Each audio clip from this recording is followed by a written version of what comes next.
They told you to trust the system, but what if the system was never built for you?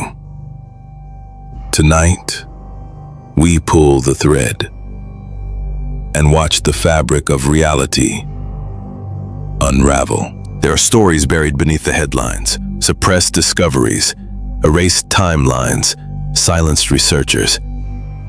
Science isn't just knowledge, it's power, and someone's been hiding it. Ever wondered why your ancestry tests change?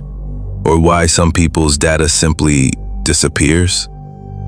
You paid to know who you are, but did they tell you what you're being used for? Deep inside undisclosed labs, DNA is currency, and suspicion is the only defense we have left.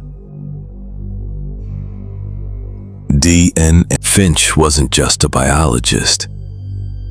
He was a whistleblower with a death wish. His journal warned, they are using suspicion itself as a genetic switch. Governments said it was for your safety, that DNA scans would stop crime before it starts. But who decides what makes you suspicious? Suspicion. It's not just a feeling anymore. It's an algorithm, and it's profiling your biology. They say he was a threat, but he never committed a crime.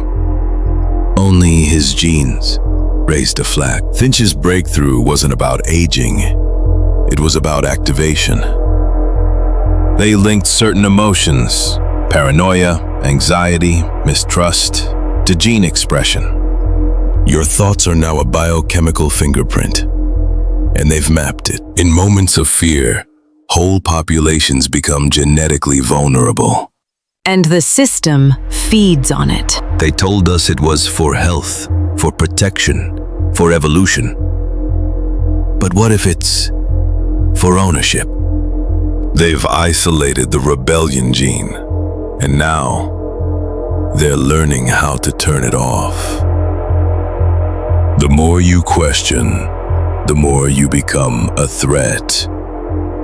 Suspicion is evolution's last defense against engineered obedience. They've always feared the suspicious, from witches to whistleblowers to the curious. We're told to obey, taught to suppress doubt, but suspicion is how every great truth begins. They didn't just experiment on grown humans, they engineered suspicion into unborn minds. Even in the womb, they're molding your perception of truth. Trauma without memory, fear without cause. What if it's coded, not learned? Brainwaves, they're no longer just diagnostic.